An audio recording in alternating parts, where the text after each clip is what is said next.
Hi welcome to max TV భక్తి. ఈరోజు మనతో పాటు ఉన్నారు శ్రీ విద్యా ఉపాసకులు మణికంఠ శర్మ గారు. గురువు గారిని అడిగి దశమహా విద్యా దేవతల యొక్క ప్రాధాన్యత మరియు మన కష్టకాలాల్లో అమ్మవారిని ఏ విధంగా పూజించి అమ్మవారి కృపకు పాత్రలు కావాలో గురువు గారిని అడిగి తెలుసుకుందాం. నమస్కారం గురుదేవా. పరమేశ్వర అర్పణమస్తు. గురువుగారు, ఏ యూట్యూబ్ ఛానల్లో చూసినా, ఏ పండితుడు మాట్లాడినా, ఏ గురువు గారు చెప్పినా కానీ దశమహావిద్యా దేవతల గురించి చెప్పడం జరుగుతుంది. అంతటి ప్రాశస్త్యం ఉన్న దశమహావిద్యల గురించి మా మ్యాథ్స్ ప్రేక్షకులకు తెలపండి. ముందు ముఖ్యంగా కాళీమాత, దశమహావిద్యా దేవతల్లో మొదటి దేవతైన కాళీమాత యొక్క ప్రాధాన్యత, ప్రాముఖ్యత చెప్పరా? ఇది వరకు మనం ఎపిసోడ్ చేసుకున్నట్టుగా యక్షిణిలు ఏ విధంగా అయితే ప్రారంభం చేసుకున్నామో అదే విధంగా దశమహావిద్యల నుంచి కూడా ఇక నుంచి ఎపిసోడ్ చేసుకుందాం. మొట్టమొదటిగా పూజా విధానాలు రెండు రకాలుగా ఉంటాయి. ఇందులో వామాచారము, దక్షిణాచారము అనేటువంటి పద్ధతులు. ఈ పద్ధతిలో వేకోజాము నుంచి కూడా మధ్యాహ్నం వరకు చేసేటువంటి పూజా విధానాన్ని వామాచార వ్యవస్థలోకి వెళ్ళిపోతుంది. దక్షిణాచార వ్యవస్థ దగ్గరికి వచ్చేసరికి ఈ కాళి, తార, చిన్నమస్త, ప్రచంగిర, మాతంగి, భగలాముఖి, కమలావతి, భైరవిణి ఇవి దశమహావిద్యల్లోకి వెళ్తుంటాయి. దశమహావిద్యలు అంటే దేవీ నవరాత్రుల్లో ఉదయం వేళ అమ్మవారు ఏ అవతారంలో ఉంటుందో సాయంత్రం వేళ కూడా అదే అవతారంలో ఉంటుందని ప్రాముఖ్యత. ఆ విద్యనే పేరు మార్చుకుని చెప్తాం. ఇప్పుడు మా అమ్మగారు ఉన్నారు అనుకోండి, మామూలుగా అయితే ముద్దాడుతూ ఉంటారు. తప్పు చేస్తే కళ్ళు ఎర్ర చేసి ఓ మందలించి మళ్ళా సవ్యంలో పెడతారు. నేను తప్పు చేసినప్పుడు కొట్టారు కదా అని మా అమ్మగారు కాకుండా పోదు, అలాగని చెప్పి ప్రేమగా ఓ ముద్ద ఎక్కువ పెట్టారని మా అమ్మ అమితమైపోదు. అమ్మ ఏ పద్ధతిలో చూడాలో అదే పద్ధతిలో చూస్తుంది. కానీ ఈ దక్షిణాచారంలో చేసేటువంటి పూజా విధానాలకి అత్యంత బలం ఎక్కువ చోటు చేసుకుంటాయి మామూలు పూజా విధానాల కంటే. ఎందుకు తారతమ్యత అంటే సాయంత్రం వేళ, రాత్రి వేళ 12 తర్వాత కానీ 11:48 తర్వాత కానీ ఈ పూజా విధానాలు మొదలు పెడతారు. అప్పుడు మీకు వాతావరణం అంతా నిశ్శబ్దంగా ఉంటుంది. నిశ్శబ్దంలోంచి వచ్చేటువంటి ఒక వైబ్రేషను మీరు అనుష్ఠానం చేస్తున్నటువంటి మీ శరీరంలో ఒక ఆర్ఆర్ వస్తుంది. ఈ ఆర్ఆర్కు ఉన్న వైబ్రేషన్ రెండూ కూడా మిళితమైతే అద్భుతమైన ఫలితాలు ఇస్తాయి అని చెప్పి రాత్రి వేళ ధ్యానానికి చేసుకోవడానికి అనుకూలమైన ప్రాంతంగా చెప్తూ ఉంటారు. అఘోరాలు కానీ, నాగసాధువులు కానీ, ఋషిపుంగవులు కానీ వీరందరూ ఎప్పుడు సాధన చేస్తారు అంటే రాత్రి 10:30 తర్వాతనే సాధనలు ఉంటాయి. సాధకుడు నిరంతరము సాధన చేస్తూనే ఉండాలి. ఉదయం వేళ ఏం చేస్తాం మనం, ఎంతసేపు మైండ్ డిస్టర్బెన్స్గా ఉంటుంది. లేచిన దగ్గర నుంచి అరగంట మాత్రమే మీ మైండ్ ప్రశాంతంగా ఉంటుంది. ఆ తర్వాత ఫోన్ కాల్స్ రావడం, టీవీ సౌండ్లు రావడం, హార్న్లు రావడం, తర్వాత అటు ఇటు జనసంచారణ, మాటలు, ఈ పాలు అమ్ముకునేవాడు, రేగు బట్టలు అమ్ముకునేవాడు, బట్టలు అమ్ముకునేవాడు, ఇవన్నీ కూడా డిస్టర్బెన్స్ అయ్యి కాన్సన్ట్రేషన్ అనేది కుదరదు. అందుకే ఋషిస్థానం అని, బ్రాహ్మీ ముహూర్తంలో స్నానం అని చెప్పి వేకోజామనే స్నానం చేసి పూజను ముగించుకోండి అని చెప్తారు. అప్పుడు మీ కాన్సన్ట్రేషన్ భగవంతుడి మీద ఉంటుంది అని లెక్క. ఇక ఈ దశమహావిద్యలు అనేటువంటివి అత్యంత త్వరితంగా మనకి సిద్ధించి అనుకున్నటువంటి స్థాయిలో ఉండడానికి ప్రాముఖ్యత సంతరించుకుంటాయి. దశమహావిద్యల్లో అంటే జగతం పితరం వందే పార్వతీ పరమేశ్వరం. మీరు వేకోలో ఏ సాధువును చూసినా ఈశ్వర ఈశ్వర అని నమశివాయ పంచాక్షరి మహామంత్రాన్ని జపిస్తూ ఉంటారు. ఇక ఈ సాధనలు మొదలు పెట్టే వాళ్ళు ఎవరైనా సరే మొట్టమొదటిగా చెప్పేది కాళీ, దక్షిణ కాళీ, ఉత్తర కాళీ, మహాకాళి, శక్తి కాళీ, ఇలా కాళికాదేవి స్వరూపాల్లో మనకి కావలసిన విధానాన్ని ఆచరించి చేస్తుంటారు. 190% మంది కాళీలో దక్షిణ కాళీ లేదా మామూలుగా కాళీ ఇవి రెండే చేస్తారు. ఇందులో మళ్ళీ డిఫరెన్స్ ఉంది. నేను గౌరవంగా ఉన్నాను అనుకోండి, మణికంఠ గారు అని పిలుస్తారు. నాకు కోపం ఎక్కువైనప్పుడు కానీ మా తండ్రి గారికి నా మీద కోపం కలిగిన అనుకున్నాను, ఎరా అని పిలుస్తారు. మా తండ్రి గారు మామూలుగా అయితే చిన్న అని పిలుచుకున్నారు అనుకోండి, కోపంగా ఉన్నప్పుడు ఎరా చిన్న, ఆ వాయిస్ బేస్ ఎలా ఉంటుంది. అలా దక్షిణ కాళి అనేసరికి ఎరా చిన్న అనేటువంటి పదం దక్షిణ కాళి, ఎరా అనేటువంటి పదం కాళి, రెండు ఒకటే. కానీ ఇక్కడ మన కోసం ఏదన్నా ఎదుటివాడిని చేయడానికి అవకాశం ఉంటుంది. కాళీ దగ్గర ఏదన్నా మనకే చేసి పెడుతుంది. తప్పు చేశాడు అనుకోండి, కొడుకుని తండ్రి వెనకేసుకొస్తాడు చూసారా, దాన్ని దక్షిణ కాళి అంటారు. మామూలుగా తప్పు ఉన్నా లేకపోయినా ఏం కాదులే సర్దుకుపో చూద్దాం తర్వాత కొంటానులే అని అడ్జస్ట్మెంట్ చేస్తారు చూసారా, దాన్ని కాళి అంటారు. ఈ కాళీ ఉపాసన అనేటువంటిది అత్యద్భుతమైనటువంటి ఫలితాలు మనకు ఆవాసం చేసుకోవడానికి అవకాశం. సాధన ఇన్ని రోజులే ఉంటుందని చెప్పలేము, ఎంతకాలం అన్నా సాధన చేయొచ్చు. కాళీలో కాళీ సాధనకి ప్రాధాన్యంగా కావలసింది మనసు నిగ్రహంగా ఉండాలి. ఈ సాధన శ్మశాన కాళి అని, దక్షిణ కాళి అని, మామూలుగా కాళీ సాధన అని చెప్పి శ్మశానంలోనే ఎక్కువ ఈ సాధనకి ప్రాముఖ్యత ఇస్తారు.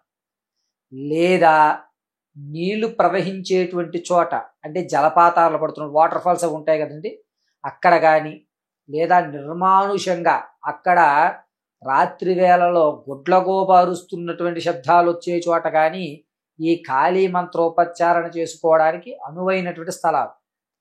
కాళీ సాధనకి కపాలమాల కానీ లేదా కరమాల కానీ ఉపయోగించుకోవాలి.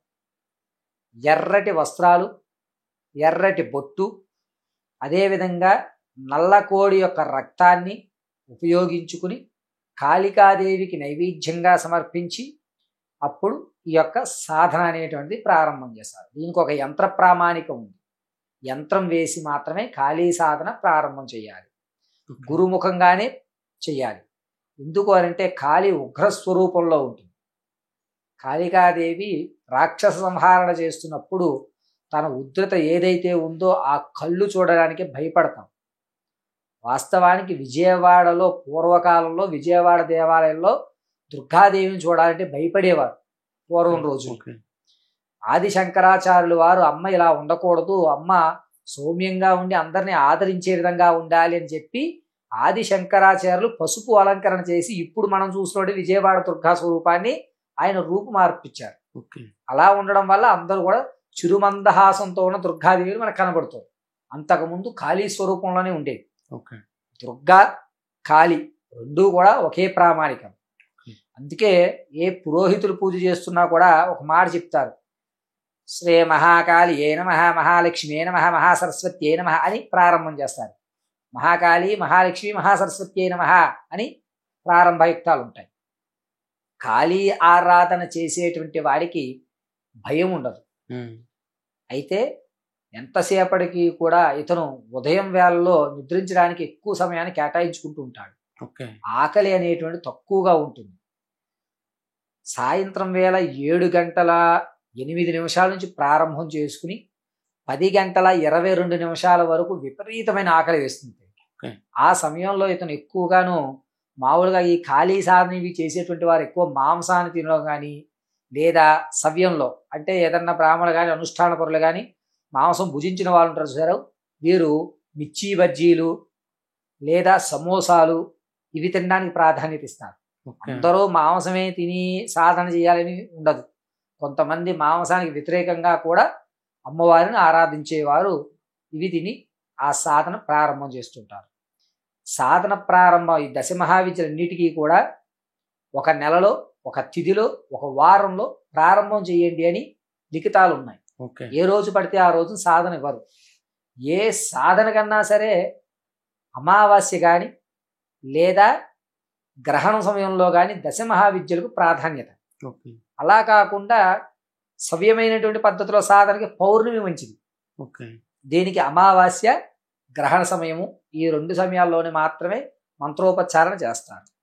మీకు ఇంతకు ముందు చెప్పినట్టుగానే యక్షిణి ఎపిసోడ్లో చెప్పినట్టుగానే ఇక్కడ కూడా మూల మంత్రాలు బయటికి వెల్లడించడం జరగదు. అది గృహతమోహంగా తీసుకోవలసిందే, గురువుగారు ఎదుర్కొండా కూర్చొని.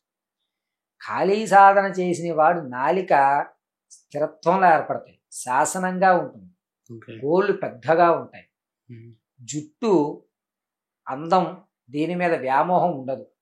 అద్దంలో మీరు రోజు 10 సార్లు చూసుకుని తూకుంటారు, కానీ ఖాళీ సాధన చేసిన వాడు 2-3 సార్లు కన్నా ఎక్కువసేపు చూడు. ఇది ఒక లక్షణం. ముఖం సాధన చేసినంతసేపు నిర్వియారంగా మాగిపోయిన పండులాగా ముడతలుగా ఉంటుంది. సాధన పూర్తి అయిపోయిన తర్వాత తన ముఖం బ్రైట్నెస్ వస్తుంది. ఉదయం వేళలో సాధన చేశారనుకోండి ముఖం వచ్చేస్తూ వస్తుంది. మీరు చాలా మంది సిద్ధాంతం చూస్తే మొహం చూడగానే బా ఏం తేజస్సుందయ్యా ఇంట్లో అంటాం. ఈ సాధన పూర్తి అయిన తర్వాత ఖాళీ సాధకుల్లో ఉంటుంది. ఇతను నిరంతరము ఏదో ఆలోచిస్తూ లెక్కలు కట్టుకుంటూ అలా అలా చూస్తుంటాడు అంతే. ఎవరిని ఏమి అండు, ఎవరితోటి పెద్ద పట్టించుకోడు, ఏం జరుగుతుందో చూసుకుంటుంటాడు అంతే. అతని కళ్ళతోటి మాత్రమే జరుగుతున్న విషయాన్ని పరిగణనలోకి తీసుకుని దాని వ్యవస్థను రాత్రి వేళ ప్రారంభం చేసేస్తాడు. కోపం అనేటువంటిది ఎక్కువ ఉంటుంది. ప్రతి చిన్నదానికి సాధనలో కోప వ్యక్తం అనేటువంటిది బయటపడిపోతుంది. నిరంతరము ఒక రోజులో 10 నుంచి 12 సార్లు మెడ నరాలు తిప్పుకుంటూ ఉంటాడు ఇతను. ఇలా ఇది వరలో మనం చూస్తూ ఉంటాం, కొంతమంది ఇలా ఇలా అంటుంటారు, అలా మెడ నరాలు తిప్పుతూ ఉంటాడు. ఇతను సాధన చేస్తున్నప్పుడు ఒక భంగిమలోనే కూర్చొని సాధన చేయాలి. ఎప్పుడన్నా సరే ఎవరన్నా సరే సాధన చేస్తున్నారు అంటే అర్థం ఏమిటంటే అతని పాదాల పక్కన ఇంత రౌండ్గా అరకలు అని అంటారు, మన పాదాల దగ్గర ఉంటాయి, ముడుసులు అంటారు కదండి. పాదానికిను ఈ కాల భాగానికి మధ్యలో ఉంటాయి ముడుసులు అంటారు. ఆ ముడుసులు నల్లగా అయ్యి గీతలు గీతలుగా ఉండి పొరలు పొరలుగా ఊడిపోతున్నట్టుంటే అతడు సాధకుడు అని అర్థం. అతను సాధన చేస్తున్నాడు అంటే ఆ అరగలు ఇలా కూర్చోవడం వల్ల నల్లగా పడిపోతాయి. అటువంటి వాడి సాధన చేస్తున్నాడని అర్థం. అందరివి అలా నల్లగా అవ్వవండి. మీరు ఎవరన్నా కాళ్ళకి నమస్కారం చేసినప్పుడు అబ్జర్వ్ చేస్తే ఆ కాళ్ళ దగ్గరవి నల్లగా అవుతుంది. అది సాధకుడు. ఇతను ఏవో సాధనలో ఉన్నాడు అని నిర్ణయించుకుంటారు. అందువల్లే కంచి పీఠాధిపతులు కానీ, నడిచే దైవం సరస్వతీంద్ర స్వాములు కానీ వీళ్ళు పాదాలు ముట్టుకోనివ్వరు. రెండోది ఏంటంటే మనం మాట్లాడుతున్నప్పుడు నోటి తుంపర్లు పడతాయని చెప్పి ఇలా పట్టుకుని మాట్లాడండి అయ్యా అంటారు. అతను 90% సాధకుడు మాట్లాడు. చెప్పు విసుగు వస్తుంది అనమాట. అంటే అవతల వ్యక్తి ఏదో తన సంసార సుఖాలు, బాధలు, ఇతిహాసాలు ఏవో చెప్పేసుకుందాం అనుకుంటాడు. ఇతనంత సోది విండు. ఏంటి చెప్పు, నీకేం కావాలి అది మాత్రం చెప్పు, అదే కదా చూస్తా వెళ్ళిపో అంటాడు తప్ప దాని పరిష్కారం పూర్తిగా చెప్పాడు. నేను చేస్తాను, నేను చూస్తాను, చూద్దాం వెళ్ళిపో అంటాడు. ఈ తత్వం అఘోరాల్లో కనబడుతుంది బాగా. మీరు ఏం చెప్పినా అతను గంజాయి కొడుతూనే ఉంటాడు. గంజాయి తీసుకుంటూ టీకే జాబ్ అది 2 మాట అంటాడు. ఈ పని అయిపోతుంది, న్యాయం అనిపిస్తుంది. ఇది ఖాళీ సాధనలో ఉన్నటువంటి ప్రక్రియ. ఖాళీ సాధన ఆశ్వీజ మాసంలో చేసుకుంటే కనుక అద్భుతమైన ఫలితాలు వస్తాయి. ఆశ్వీజ మాసంలో అష్టమిలో కానీ అమావాస్యలో కానీ ప్రారంభం. ఖాళీకి పాడ్యమి కూడా మంచి పట్టు వస్తుంది. ప్రథమం ఖాళీ పాడ్యమి రోజున చేయాలి. పాడ్యమి మిస్ అయ్యింది, అనుకోని కారణాల వల్ల మనం ఆ సాధన ప్రారంభం చేయలేకపోతున్నాం. అష్టమి దుర్గాష్టమి అంటారు కదా, అందుకని అష్టమి రోజు ఆశ్వీజ మాసంలో ఖాళీ సాధన ప్రాధాన్యం. సర్వేంద్రియానం నయనం ప్రధానం అంటారు. కళ్ళు ప్రధానమైనటువంటి దశ మహావిద్యల్లో అంటే ఎవరైతే వామాచారం చేస్తాడో వాడు మొదటగా ఖాళీ సాధన చేయొచ్చు. కొంతమంది దక్షిణాచారంలోనే ఉంటారు. అంటే బగలాముఖి అని కానీ, చిన్నమస్త అని కానీ, ప్రచింగర అని కానీ. ప్రచింగర దేవాలయాలు హైదరాబాద్లో చాలా ఉన్నాయి. ప్రచింగర దేవాలయాల్లో పూజలు చేస్తున్నటువంటి వాళ్ళు ఉంటారు సరే, వీళ్ళు ఖాళీ చేయకూడదు. వీళ్ళు ఖాళీని చేయకుండా కింద నుంచి రావాలి. అంటే ఎక్కడి నుంచి? కమలావతి నుంచి ప్రారంభం చేసి పైకి రావాలి. ప్రచింగర దేవాలయాలు చేసేవాళ్ళు లేదా ఏదన్నా అమ్మవారు క్షుత్రంలో ఈ దశ మహావిద్యలు చేసేవారు కింద నుంచి పైకి రావాలి తప్ప పై నుంచి కింద రావడం లేదు. సమాచారం చేసేవాడు అంటే శివాలయ ఆరాధన కానీ, అమ్మవారి దేవాలయాల్లో అనుష్ఠానం చేసేవారు కానీ, శ్రీచక్ర ఉపాసకులు కానీ వీళ్ళు కాళికా దేవిని మొదలుపెట్టి కమలావతి వరకు వస్తారు. ఇక్కడ వీళ్ళు ఏం చేస్తారంటే కమలావతి మొదలుపెట్టి కాళికా వెళ్తారు. ఇది ప్రాధాన్యత.